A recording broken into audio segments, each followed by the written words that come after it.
आपण पाहत आहोत SN न्यूज मराठी। लाईक करा, शेअर करा, सबस्क्राइब करा व रहा आमच्या सोबत अपडेट। आज चोपडी जिल्हा परिषद गटासाठी मी प्रशांत भाऊवलेकर भारतीय जनता पार्टीकडून नामनिर्देशन पत्र दाखल केले आहे। मी गेले कित्येक वर्ष चोपडी जिल्हा परिषद गटामध्ये लोकांच्या जनसेवेचं माझं काम चालू आहे।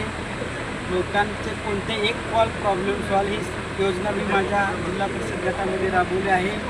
भारतीय जनता पार्टीचे जिल्ह्याचे पालकमंत्री आदरणीय जयकुमार गोरे साहेब, मी ज्यांच्या छत्रसेवेखाली काम करतो, माझे नेते आदरणीय बाळासाहेब एरंडे मालक, या जिल्ह्याचे जिल्हाध्यक्ष माननीय चेतनसिंह केदार साहेब, आमच्या मंडलाचे तालुका अध्यक्ष निवेदन हिप्परकर साहेब, या सर्व नेते मंडळींच्या मार्गदर्शनाखाली गेले कित्येक दिवस मी चोपडी जिल्हा परिषद गटामध्ये लोकांच्या समस्या आणि विकास निधी आणि जिथं विकास निधी आला नाही तिथं मी स्वखर्चातून कामं, रस्ते, लाईट, पाणी यावरती काम केलेलं आहे आणि या जनतेच्या आशीर्वादापोटी मी माझं नामनिर्देशन पत्र दाखल केलं आहे।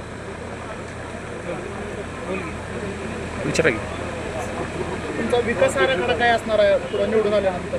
माझा विकास आराखडा आहे गटामध्ये रखडलेला विकास, गटामध्ये असणारी रस्त्यांची अडचण, विविध प्रकारे होत असणारा पाण्याचा नागरिकांना त्रास, लोकांच्या मूलभूत गरजा पहिल्यांदा मी पूर्ण करण्याचा प्रयत्न करेन। आता युती कोणासोबत आहे तुमच्या पक्ष? आता युती आघाडीची चर्चा ही आमचे वरिष्ठ नेते करतायत, तो विषय माझ्या लेवलचा नाही। मला पक्षानं सांगितले की बाबा आपण आपलं नामनिर्देशन पत्र भारतीय जनता पार्टीच्या वतीनं दाखल करा।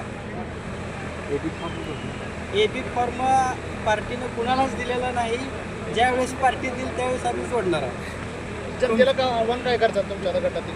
मी माझ्या जनतेला गटातल्या आव्हान करतो की तुमचा 5 वर्ष सालगडी म्हणून सेवा करेल, मला 31 संधी दिली तर त्याचं सोनं करेल।